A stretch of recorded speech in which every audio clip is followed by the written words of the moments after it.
माझ्या प्रिय विद्यार्थी मित्रांनो, आपल्या पाठाला सुरुवात करण्यापूर्वी डोळ्यामध्ये आसू उभी राहिलेली,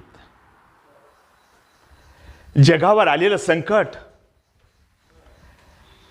आणि त्या संकटातून प्रत्येक माणूस आपल्यामधून जात आहे, त्याचं प्रत्येक घरातल्या माणसाच्या हृदयामध्ये उभं राहिलेलं दुःख हे कधीही विसरता येणार नाही. पण आम्हा शिक्षक वृंदांच्या मनामध्ये एक प्रश्न उभा राहतो. तो प्रश्न म्हणजे की आमचे जे विद्यार्थी बांधव आहेत, आमच्या ज्या विद्यार्थिनी भगिनी आहेत, हे देशाचं भवितव्य आहे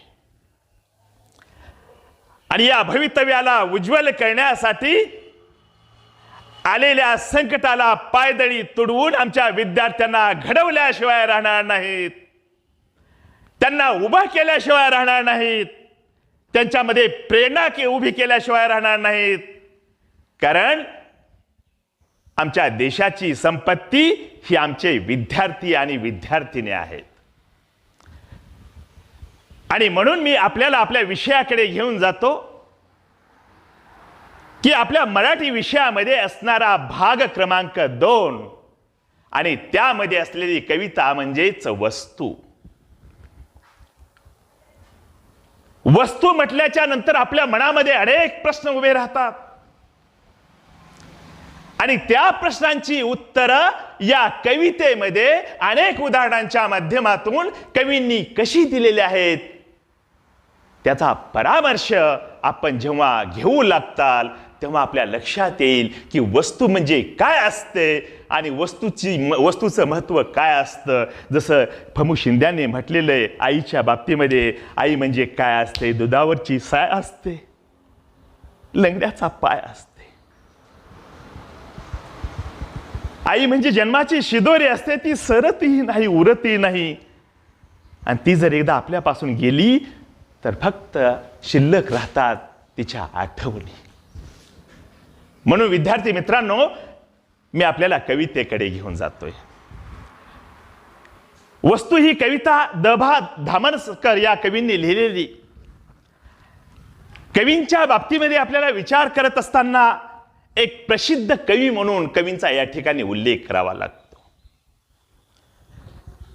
त्यांच्या लेखनामध्ये असलेली भावोत्कटता, एक चिंतनशीलता आणि प्रांजळपणा म्हणजे खरेपणा जे पोटी आहे ते ओठी यावं आणि ओठी येऊन हातामधल्या पेनानं लिहावं.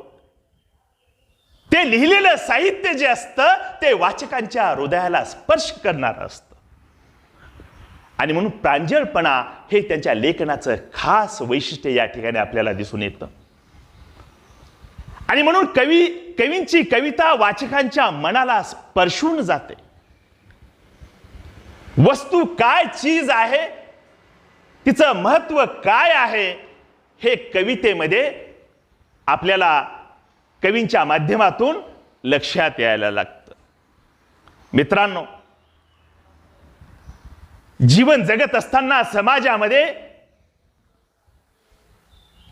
जे ताण तणाव निर्माण झालेले असतात, माणसामध्ये जी अस्वस्थता पसरलेली असते, माणसाचं मन संवेदनक्षम कधी कधी होऊ शकतं, कधी कधी व्याकुळही होऊ शकतं, पण त्यातूनही माणसाने जीवन जगत असताना संयमीपणाने जीवन जगलं पाहिजे, हे या ठिकाणी कवी आपल्याला सांगतात. खरं म्हणजे कवींच्या बाबतीमध्ये सांगायचं झालं तर 1980 साली त्यांची प्रथम कविता दशकाची या संग्रहातून ठसठशीतपणे वाचकांच्या परिचयाची झाली. प्रार्थनांचे संदर्भ व बरेच काही उगवून आलेले हे त्यांचे कविता संग्रह प्रकाशित आहेत. आता खरं म्हणजे कवींच्या लेखनाच्या साहित्यामध्ये आपण हा विचार केलेला आहे. आता कवी या कवितेमध्ये नेमकं काय सांगतात? कवींनी लिहिलेली ही कविता ही मुक्त छंद वृत्तामध्ये आहे. आपण वृत्त पाहिले, वृत्ताचे 3 प्रकार आहेत.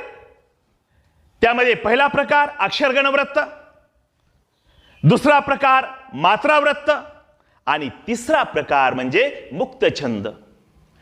अक्षरगणवृत्तामध्ये अक्षरांचं बंधन असतं. प्रत्येक चरणामध्ये कवितेच्या ओळीमध्ये ही समान अक्षर असली पाहिजेत. मात्रावृत्तामध्ये अक्षरांचं बंधन नसतं. बंधन कशाचं असतं आपण म्हणाल, प्रश्न निर्माण होऊ शकेल तुमच्यामध्ये, पण आपण शिकलेला आहात पाठीमागे 9वीच्या वर्गामध्ये.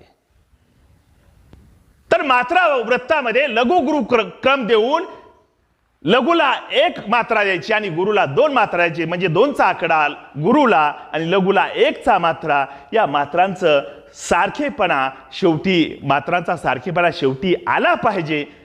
आणि सगळ्या ओळींचा सारखेपणा आला तर ते मात्रावृत्त होत असतं. पण माझ्या विद्यार्थी मित्रांनो, मुक्त छंदामध्ये असं नाही. मुक्त म्हणजे मोकळेपणा, की ही कविता मुक्त छंदातली आहे, मुक्त शैलीतली आहे. इथं मात्रांचं बंधन नाही आणि इथे अक्षरांचं बंधन नाही. जसं सुचलं तसं लिहिलं, अशा प्रकारची ही मांडणी आहे. आणि म्हणून विद्यार्थी मित्रांनो, कवितेकडे आता आपण वळूया.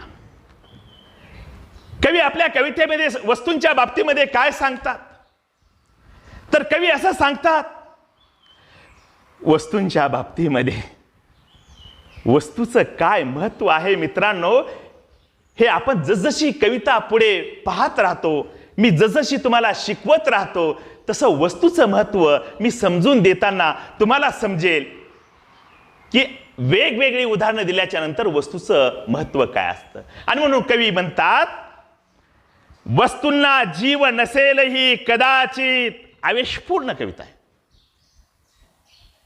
जोशपूर्ण कविता आहे, कारण मुक्त छंदातली कविता आहे. मनासारखी उधळण करता आलेली इथे. कशाची उधळण करता आलेली? रचनेची, म्हणजे कवितेची. वस्तूच्या बाबतीत काय वाटतं त्याच्यावर जे लिहिलेलं आहे ते मोकळेपणाने लिहिलेलं आहे. मनावर कसल्याही प्रकारचं बंधन नाही, ताण नाही, तणाव नाही.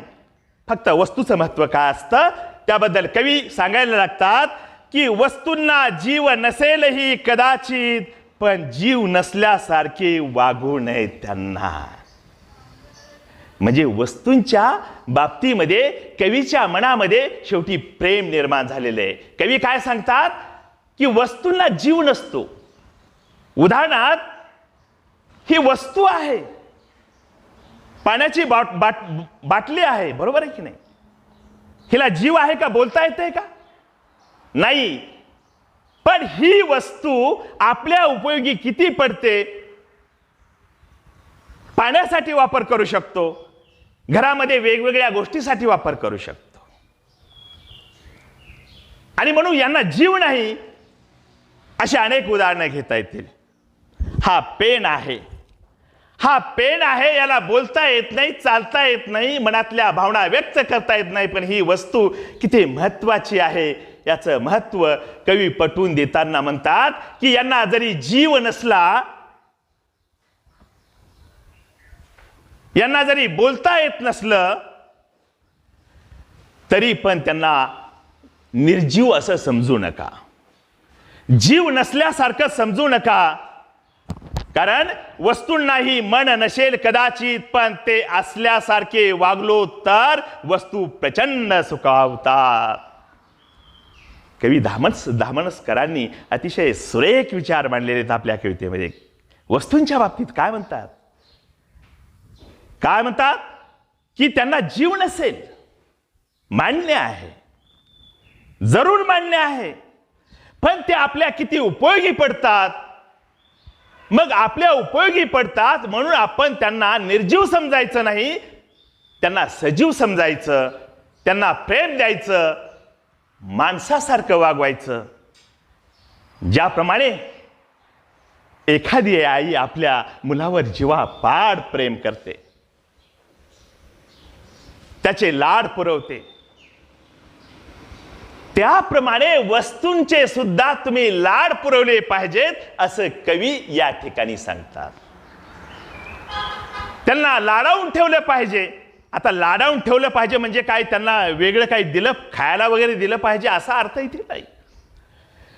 म्हणजे वस्तू आपली ज्या ठिकाणी आहे त्या ठिकाणी तिची व्यवस्थितपणे निगा राखली पाहिजे, तिची काळजी घेतली पाहिजे, तिच्याकडे दुर्लक्ष केलं नाही पाहिजे. ज्या जागी आहे तिथे ठेवली पाहिजे, तिची स्वच्छता बाळगली पाहिजे. आणि म्हणून त्यांना जरी मन नसलं तरी कवी सांगायला लागतात, जर त्यांची आपण काळजी घेतली, या ठिकाणी थोडी कल्पना उभी केलेली, जर त्यांची काळजी घेतली तर या ठिकाणी वस्तू सुखावतात. बरोबर आहे की नाही? म्हणजे याचा अर्थ असा आहे की कवींना असं सांगायचं आहे की त्यांची आपण देखभाल केली, निगराणी केली तर त्यांना सुद्धा आनंद वाटतो. म्हणजे त्यांना आपण निर्जीव समजायचं नाही, सजीव समजायचं. समजा आपण सजीव आपल्या एखाद्या मित्राला जर समजा टाकून बोललं, अपमानास्पद बोललं तर त्याला किती वाईट वाटतं. तसं त्या वस्तूंची जर आपण निगराणी नाही केली, त्यांची देखभाल नाही केली तर त्यांना सुद्धा वाईट वाटतं. असं कवींना इथे सांगायचंय. कवी पुढे सांगायला लागतात, समजतंय का मित्रांनो? मुलींनो, तुम्हाला समजतंय की नाही? जर कुणाची काही अडचण असेल तर तुम्ही उठून मला विचारायचं. कवी पुढे असं सांगायला लागतात की वस्तू निखालस सेवकच असतात आपल्या. निखालस म्हणजे सत्य, खरेपणा. प्रत्येक वस्तू आपल्यासाठी उपयोगी पडते आणि ती सत्यता तिच्यामध्ये असते, तरीही बरोबरीचाच मान द्यावा त्यांना. वस्तू कशा असतात? सेवक असतात. सेवक म्हणजे आपल्या उपयोगी पडणाऱ्या, आपली नडली आणलेली कामं करणाऱ्या अशा वस्तू असतात. पेन असेल लिहिण्यासाठी आपल्याला उपयोग होतो, वही असेल तिच्यावर लिहिण्यासाठी आपल्याला उपयोग होतो. बरोबर आहे की नाही? पाण्याची बॉटल आहे, पाण्याने भरलेली, तिच्यातलं पाणी पिण्यासाठी आपल्याला उपयोग होतो. आणि मग एक नाही असे अनेक उदाहरण आहेत आपल्या घरामध्ये मित्रांनो जातं असतं. आता कवितेच्या बाजूला जाऊन हे तुम्हाला उदाहरणं देतोय की वस्तू कशा असतात आणि प्रामाणिकपणे आपली सेवा कशी करतात याचं उदाहरण तुम्हाला देतो. मित्रांनो, आता आधुनिक काळ आलेला आहे. पारंपरिक काळातल्या काही गोष्टींचा जर विचार केला तर आपल्या प्रत्येक घरामध्ये दळण्याचं जातं होतं आणि आजही काही ठिकाणी आहे. अरे ते जातं आपल्या किती उपयोगी पडतं की घरातल्या माणसांना पोट भरण्यासाठी, भाकरी करण्यासाठी, पीठ तयार करण्यासाठी ते जातं आपल्या उपयोगी पडतं. म्हणजे ते जातं आपला नौकर झालं की नाही? ते जातं आपला सेवक झालं की नाही? झालं. बरोबर आहे की नाही? आपल्या घरामध्ये झाडू असतो. झाडू सुद्धा किती उपयोगी, सगळी घरातली असलेली स्वच्छता करण्यासाठी उपयोगी करतो. आपण हातात धरल्याच्या नंतर जसं झाडाल तसं त्या प्रकारे केर पुढे नेण्याचं काम हा झाडू करतो. पण झाडू असं कधी म्हणत नाही की तुम्ही हातामध्ये माझी नुसती मूठ धरा, माझं मुंडकं वरी करतो, कसं झाडायचं ते झाडा. इथे प्रामाणिकपणा दिसून येत नाही आणि म्हणून झाडू सुद्धा एक सेवकच आहे की नाही? पुढलं आणखी एक उदाहरण देईल. असे एक नाही, वस्तू. पायातली चप्पल ही वस्तू आहे, पण जेव्हा आपण अनवाणी पायाने एखाद्या रस्त्याने भर उन्हाळ्यामध्ये चालत जाऊ आणि जेव्हा पायाला चटके बसायला लागतात तेव्हा आपल्याला आठवण होते ते आपल्या पायातल्या पायतानाची, चपलाची. आणि त्यावेळेस आपल्याला तिचं महत्त्व कळतं. अंगठा तुटला म्हणून घरी ठेवली, पण तसाच फाटलेला अंगठा घालून जर पायामध्ये आणली असती तर पायाला चटके बसले नसते. हे वस्तूचं महत्त्व इथे कवी सांगतात. वस्तूंच्या बाबतीमध्ये एक नाही असे अनेक उदाहरणं सांगता येतील. आणि जेवढे सांगता येतील तेवढा सांगण्याचा प्रयत्न मी या कवितेमध्ये करणार आहे. आणि म्हणून वस्तू निखाल सेवकच असतात आपल्या, तरीही बरोबरीचाच मान द्यावा त्यांना. हे विधान ही ओळ अतिशय महत्वाची. बरोबरीचाच मान द्यावा त्यांना. बरोबरीचा म्हणजे आपल्या समानतेचा. कमी लेखू नये. ती निर्जीव जरी वस्तू असली तरी तिला कमी लेखू नये. कारण हाच पेन जर आपल्याजवळ नसेल आणि परीक्षेला जर आपण बसला असताल तर त्यावेळेस या वस्तूची किंमत आपल्याला कळते आणि आयुष्याला कलाटणी देऊन जाते. पेन नसल्यामुळे पेपर लिहिता येत नाही आणि शेवटी नापास होण्याची वेळ आपल्यावर येते. आणि म्हणून वस्तूंना मान दिला पाहिजे, त्यांना सांभाळलं पाहिजे, त्यांची निगराणी केली पाहिजे, त्यांची काळजी घेतली पाहिजे आणि वेळची वेळी त्यांची देखभाल करून त्याचा उपयोग आपल्याला त्या वस्तू करून देत असतात. असे एक नाही अनेक उदाहरण आहेत. म्हणून वस्तूंना तरीही बरोबरीचाच मान द्यावा त्यांना.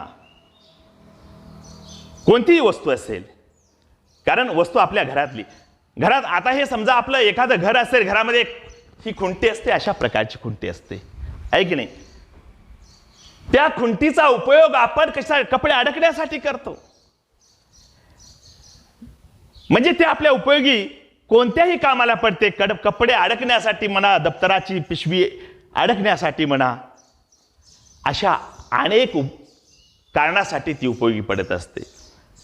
पण तरीही कवी सांगायला लागतात की त्यांना फक्त काय, त्यांना वस्तूंना वेगळी स्वतंत्र खोली नको असते. मानव प्राणी मानवापासून अलग कधीच राहू शकत नाही. माणूस हा समाजशील प्राणी आहे. समाजापासून तो विभक्त होऊ शकत नाही आणि समाजाशिवाय राहू शकत नाही. तसं कवींना इथे सांगायचं आहे की वस्तूंना तुम्ही वेगळं करू नका. तुमची राहण्याची एक खोली आहे आणि वस्तूंना ठेवण्याची एक खोली आहे. असं काही करू नका की तुम्ही जिथे राहता त्या ठिकाणी वस्तूंना सुद्धा त्यांच्या ठिकाणी जिथं जागा असेल त्या ठिकाणी ठेवा. आणि म्हणून कवी सांगतात, काय म्हणतात कवी, की वस्तूंना वेगळी स्वतंत्र खोली नको असते. म्हणजे आपल्यापासून जरी वस्तू निर्जीव असली तरी आपल्यापासून तिला दूर राहावंसं वाटत नाही. जसं आईच्या पिलाला, आईच्या मुलाला नेहमी आईच्या जवळ राहावंसं वाटतं, आईच्या कुशीत राहावंसं वाटतं. त्याला भूक लागत नाही, ताण लागत नाही, कारण आईचा जिव्हाळा, आईची माया ही त्या लेकराला त्या आईच्या जवळ राहिल्याच्या नंतर मिळत असते. तसं विद्यार्थी मित्रांनो, आपल्या घरामध्ये असलेल्या ज्या वस्तू असतात त्या वस्तू आपण ज्या खोलीमध्ये राहतो त्याच खोलीमध्ये ठेवल्या तर त्या वस्तूंना सुद्धा आधार वाटत असतो. असं कवींचं मत आहे. कसा आधार वाटत असतो, माझा मालक इथेच आहे, मला काही घाबरायची गरज नाही आणि म्हणून मला काही वेगळं केलं नाही आणि म्हणून मी मालकाच्याच खोलीमध्ये आहे, कारण त्या सजीव आहेत असं समजून या ठिकाणी विचार आपण केला तर त्यांना तसं वाटलं पाहिजे. असं आपण या ठिकाणी वस्तूंच्या बाबतीमध्ये देखभाल केली पाहिजे. म्हणजे सांगायचा अर्थ असा की वस्तूंना दूर ढकलायचं नाही. म्हणून कवी सांगतात की त्यांना फक्त आपल्या मानलेल्या जागेवरून निष्कासित न होण्याची हमी द्या. वस्तू निर्जीव असल्या तरी त्यांना काय करा, तुम्ही निर्जीव समजू नका. फक्त त्यांना खात्री एक द्या. कोणती खात्री द्यायची? तहान लागली तर पाणी देऊ, भूक लागली तर जेवायला देऊ, अशी खात्री नाही मित्रांनो. त्या वस्तूंना फक्त एकच खात्री द्या की ज्या ठिकाणी त्या वस्तूची जागा आहे त्या ठिकाणाहून मी तिला हलवणार नाही, मी तिथेच ठेवीत. कारण इथं काय निष्कासित याचा अर्थ आहे की दुसरीकडे हलवणे. म्हणून वस्तूला असं वाटायला लागतं की मला इथून हलवू नये, माझी जिथे जागा आहे त्याच ठिकाणी मला ठेवलं पाहिजे. आपण घरी गेल्याच्या नंतर आपण कपडे काढतो ना, पटीलाच आपण टांगून ठेवतो. आपलं दप्तर आपल्या कपाटामध्ये ठेवतो. पाण्याची बॉटल जिथे असेल त्या ठिकाणी विशिष्ट ठिकाणी ठेवतो. पायातलं चप्पल आपण आपल्या स्वयंपाकघरामध्ये नेऊन ठेवत नाहीत. तिची जागा कुठे आहे? आपल्या पहिल्या खोलीमध्ये प्रवेश केल्याच्या नंतर एका कोपऱ्यामध्ये जिथं दररोज सोडतो तिथे आहे. म्हणजे वस्तूंना सुद्धा सवय लागलेली असते की आपली जागा कुठे आहे, त्या ठिकाणी आपलं स्थान आहे. आणि म्हणून वस्तूंना निष्कासित म्हणजे दुसरीकडे हलवू नका. ज्या ठिकाणी त्यांची जागा आहे त्याच ठिकाणी त्यांना तुम्ही ठेवा. त्याच वेळेस वस्तू आनंदित राहतील, समाधानी राहतील. आणि म्हणून विद्यार्थी मित्रांनो, कवी म्हणतात की त्यांना फक्त आपल्या मानलेल्या जागेवरून निष्कासित न होण्याची हमी द्या. वस्तूंनाही असते आवड स्वच्छ राहण्याची. स्वच्छ राहण्याची आवड कुणाला नाही, बरोबर आहे की नाही? आणि म्हणून वस्तूंना आवड असते स्वच्छ राहण्याची, हे हातांना लक्षात ठेवायला सांगा. आपल्याला सवय असते, बाहेरून आले, मातीत खेळले, हात घाणेरडे. आल्याबरोबर घरातल्या समजा कोणत्या वस्तूला हात लावला तर ती वस्तू तशीच घाण बनते, तिच्यावर मळ बसतो. आपले हात घाणेरडे असल्यामुळे त्या वस्तूवर तसे उमटतात. आणि म्हणून आपल्या हातांना अशी चांगली सवय लावा. कोरोना परिस्थितीमध्ये आपल्याला चांगली सवय लावलेली की आपण नेहमी हात धुतले पाहिजे, बरोबर आहे की नाही? बऱ्याच काही सूचना आहेत, त्या सूचनांचं आपण पालन करतो आणि म्हणून आपण त्याच्यापासून दूर आहोत. तसं वस्तू हाताळत असताना तुम्ही हातांना एक सवय लावा. काही जणांना फार सवय असते. प्रश्न निर्माण झाला तुमच्या मनामध्ये, काय सवय असते? अहो, बऱ्याच जणांना अशा सवयी असतात की चिखलाचा गोळा जर हात, लहान मुलांच्या बाबतीतला हा विषय, समजदार माणसांचा इथे विषय येत नाही. लहान मुलांच्या बाबतीमध्ये कवी असं सांगायला लागतात की लहान मुलं बाहेरून खेळत खेळत येतात, डायरेक्ट चिखलाने हात भरलेला असतो आणि होमवर्क करायचंय, उद्या जाधव सरांचा मार बसणार आहे. आणि म्हणून आपण काय करायचं, लगेच ताबडतोब वही घ्यायची, पुस्तक घ्यायचं आणि ताबडतोब लिहायला सुरू करायचं. वरी पेनाने लिहिलं जातं आणि खाली भरलेल्या हाताने वेगवेगळी चित्र उमटायला सुरू होतात. आणि म्हणून असलं काही करू नका. अगोदर हात स्वच्छ ठेवा आणि मग वस्तू हाताळा आणि वस्तूंची काळजी घेऊन त्यांना स्वच्छ ठेवा. अशा प्रकारे सांगायचा उद्देश म्हणजे की महात्मा गांधींचा विचार या ठिकाणी कवीने उभा केलेला दिसतो. महात्मा गांधींनी असं म्हटलेलं आहे की परमेश्वर कशामध्ये असतो? गाडगे महाराजांनी म्हटलेलं आहे परमेश्वर कशामध्ये असतो. अगोदर गाडगे महाराजांचा विचार सांगेल आणि नंतर महात्मा गांधींचा तुम्हाला विचार सांगेल.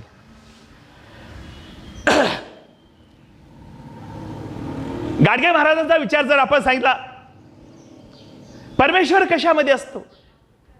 तीर्थी धोंडा पाणी देव रोकडा सज्जनी. तुम्ही देवधर्म करू नका,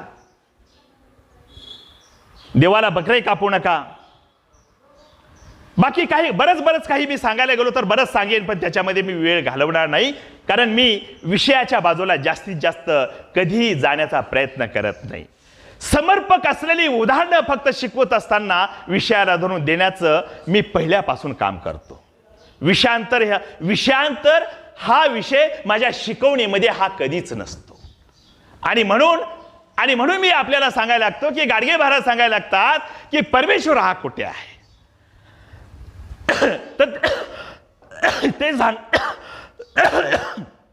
ते सांगायला लागतात की तीर्थी धोंडा पाणी देव रोकडा सज्जनी. अरे परमेश्वर कुठं आहे? परमेश्वर हा फक्त सज्जन माणसाच्या हृदयामध्ये आहे. आणि सज्जन माणूस कोण असतो? ज्याच्या ठिकाणी चांगले विचार असतात, ज्याच्याजवळ सद्बुद्धी असते, ज्याला दुसऱ्याला सहकार्य करण्याची वृत्ती असते, ज्याचे दुसऱ्याचे पाय पाठीमागे खेचून त्याला खड्ड्यात घालण्याची वृत्ती जिथे नसते, दुसऱ्याचं दुःख बाजूला सारून त्याला आनंद देण्याची सत्प्रवृत्ती जिथे दिसते, त्या ठिकाणी परमेश्वर असतो. बरोबर आहे? तसं महात्मा गांधी या ठिकाणी असं सांगायला लागतात की कवीच्या या ओळीच्या बाबतीमध्ये कवी म्हणतात की वस्तूंना हात लावत असताना हात स्वच्छ असले पाहिजेत. घाणेरडे हात तुम्ही त्यांना लावू नका, कारण वस्तूंना घाणेरडे हात लावल्याच्या नंतर वस्तू सुद्धा दुखावतात, त्यांचं मन सुद्धा नाराज होतं. आणि म्हणून महात्मा गांधींनी सांगितलेलं आहे की परमेश्वर कशामध्ये असतो, तर परमेश्वर हा स्वच्छतेमध्ये असतो. आणि म्हणून कवींच्या या विचाराला अतिशय समर्पक विचार गांधीजीचा या ठिकाणी कवींनी या कवितेमध्ये मांडलेला आपल्याला दिसून येतो. पुढे कवी सांगायला लागतात, वस्तूंना जपावे. काही जणांना सवय असते काम संपलं की फेकून द्यायची, पण मित्रांनो आता कवितेच्या शेवटी कवींनी अतिशय मर्माला हात घातलेला आहे. या समाजामध्ये अशी काही माणसं होऊन गेलेली असतात की आजही त्यांच्या वस्तू संग्रहालयामध्ये जमा केलेल्या आज आपल्याला दिसतात. पण कवितेच्या ओळी वाचल्याच्या नंतर त्याचा अर्थ मी तुम्हाला सांगेन. कवी काय सांगतात की वस्तूंना जपावे, लाडावूनही ठेवावे त्यापुढे जाऊन, त्याच जिवंत ठेवणार आहेत आपला स्नेह नंतरच्या काळातही. कवी सांगायला लागतात, कवी अतिशय महत्वाचा विचार शेवटी सांगितलेला आहे. बघा, असं असतं की कोणताही एखादा कार्यक्रम असला तर सांगता फार चांगल्या पद्धतीने केली जाते. तसं कवितेची सांगता,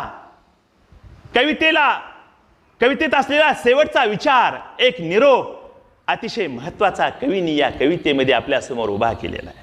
आणि म्हणून कवी म्हणायला लागतात की काय, वस्तूंना जपावे, लाडावूनही ठेवावे त्यापुढे जाऊन त्याच जिवंत ठेवणार आहेत आपला स्नेह नंतरच्या काळातही. वस्तूंचा लाड लहान लेकराप्रमाणे केला पाहिजे, त्यांना जपलं पाहिजे, कारण पुढे चालून आपल्याला त्या उपयोगी त्याच पडणार आहेत. आणि म्हणून आज उदाहरण तुम्हाला मी 2 गोष्टींचं देईल. महात्मा गांधींचा चष्मा, महात्मा गांधीजींची काठी, महात्मा गांधीजींचं पायात असलेलं चप्पल आजही वस्तू संग्रहालयामध्ये दिल्ली या ठिकाणी आहे. आता या ठिकाणी हा उल्लेख केलाच पाहिजे. आणि खरं म्हणजे दुसरं उदाहरण देताना हृदय भरून येतं. या पंचक्रोशीमध्ये ज्या शेतकऱ्यांची पोरं शिकावी, ज्या घरामध्ये अज्ञानाचा अंधार पसरलेला आहे तो अंधार दूर व्हावा आणि त्या ठिकाणी प्रकाश उभा राहावा आणि सगळ्यांची मुलं शिकावी, यासाठी ज्या स्वर्गीय वैकुंठवासी नारायण दादा काळदाते यांनी जे बनेश्वर शिक्षण संस्था उभी केली, त्या दादांचं या ठिकाणी मी उदाहरण तुम्हाला जरूर देणार. पण देत असताना मात्र आता हृदय भरून आलेलं आहे. आजही दादांच्या काही वस्तू संग्रहित आहेत. दादांचा जोडा संग्रहित आहे, दादांच्या हातामध्ये असलेली काठी संग्रहित आहे, दादांचा चष्मा संग्रहित आहे, दादांची असलेली खुर्ची संग्रहित आहे. असं हे उदाहरण या ठिकाणी लागू पडतं.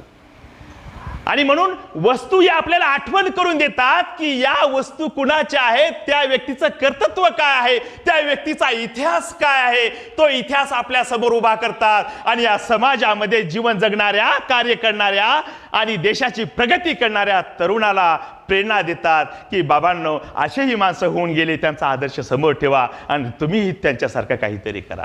आणि शेवटी कवितेच्या 2 ओळी राहिलेल्या आहेत आणि त्या शेवटी जाता जाता असं आपल्याला सांगायला लागतात की आयुष्य संपले की वस्तूंनाही आजवरच्या हक्काच्या घरात राहू देत नाहीत, तेव्हा कृतज्ञता पूर्ण निरोपाचा त्यांचा हक्क शाबूत ठेवावा. आता माणसाचं आयुष्य संपलं. आता मानवाच्या बाबतीमध्ये मी अगोदर सांगेल, जेव्हा माणूस मृत्यू पावतो तेव्हा त्याला आपण घरात ठेवत नाहीत, त्याची आपण पाठवणी करतो, त्याला निरोप देतो, आनंदाने त्याचा सगळा विधी करतो. आणि अंत्यविधी करत असताना त्याची आपल्याला पाठीमागाला इतिहास आपल्या समोर उभा राहतो आणि जाणीव होते, डोळ्यातून दुःखाचे अश्रू वाहायला लागतात, काही जण ठाऊ फोडतात. आणि म्हणून माणसाचा मृत्यू झाल्याच्या नंतर त्याचं महत्त्व संपलं, त्याची पाठवणी करतो, अंत्यसंस्कार करतो. पण वस्तूंच्या बाबतीत असं होता कामा नये असा विचार या ठिकाणी कवींनी सांगितलेला आहे. ते काय म्हणायला लागतात की त्या जपून ठेवल्या पाहिजेत आणि त्यांचा हक्क आपल्याजवळ असला पाहिजे. आणि त्यांच्याबद्दल आपण कृतज्ञता बाळगली पाहिजे। याचा अर्थ की त्यांनी आपल्यावर जे उपकार केलेले आहेत, त्या आपल्या ज्या उपयोगी पडलेल्या आहेत, त्या उपकाराची जाणीव आपण ठेवली पाहिजे। तर अशा प्रकारे विद्यार्थी मित्रांनो, वस्तू या कवितेमध्ये कवी द.बा. धामणकर यांनी वस्तूंचं महत्त्व किती असतं, वस्तू कोणत्या क्षणी किती कामाला पडते आणि किती मोठा फायदा करून देऊन जाते आपल्याला, अशा पद्धतीने इथे त्यांनी मांडलेले विचार तुमच्या आमच्या मनाला स्पर्श करून जातात, मनाला विचार करायला लावतात आणि त्याप्रमाणे आपल्याला वर्तन सुद्धा करायला भाग पाडतात। असे महान विचार कवींनी या कवितेमध्ये सांगितलेले आहेत। या ठिकाणी कविता संपते। आपली जर काही कोणाची अडचण जर असेल तर आपण या ठिकाणी विचारू शकता।